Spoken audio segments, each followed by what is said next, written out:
Hey, Dr. Quinn, thank you for joining us this afternoon. Thanks for having me. What can you tell us about these new strains of coronavirus? Are they deadlier or are they more contagious? Well, initially, it was reported that these new strains, especially one strain we're paying special attention to, it's the B117 strain of the COVID-19 coronavirus specifically. It was initially reported as more infectious, meaning that if you came into contact with someone, there was a higher probability that you'd get this infection. Well, now it's being reported by UK health experts that this strain is more deadly, meaning if you get it, there's a higher probability you could lose your life. And specifically, they quoted, initially, they were saying if 1,000 people got coronavirus, especially in their 60s, there was a prediction that maybe 10 people would lose their lives. But with this new strain, they're now saying that it's being predicted that 13 or even 14 would lose their lives, which gives us a higher death rate, which is more deadly, which is not good news right now. No, it's not. Dr. Quinn, is it normal for virus strains to mutate like this and to mutate this fast?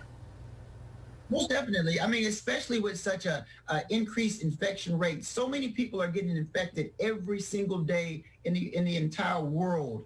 And the problem is when a virus gets into a person, it replicates, it reproduces. And I want you to imagine, like, for instance, if everybody had like a factory and they had to reproduce an encyclopedia inside of their body, there might be a mistake on page 352. Well, this new mistake might give this new encyclopedia or this new virus some type of advantage. And it seems that with this new mutated strain, they have an advantage with that spike protein, so they're more infectious. But now we're learning that this advantage can also result in them being more deadly. Well, will the current vaccines be effective against these new strains? That is the good news. So far, the researchers are predicting that the vaccine is not going to be affected by this new strain in any way affect their effectiveness. Because remember, the vaccine, they help us to make the antibodies against that spike protein. That's how the virus attaches to the cells and introduces and infects the cells.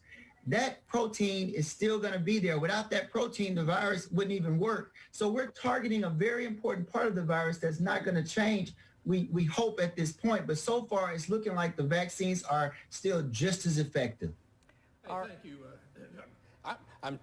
I'm having one of those coughings, but you're talking about diseases and I'm over here coughing. It's just for effect. See, that's just...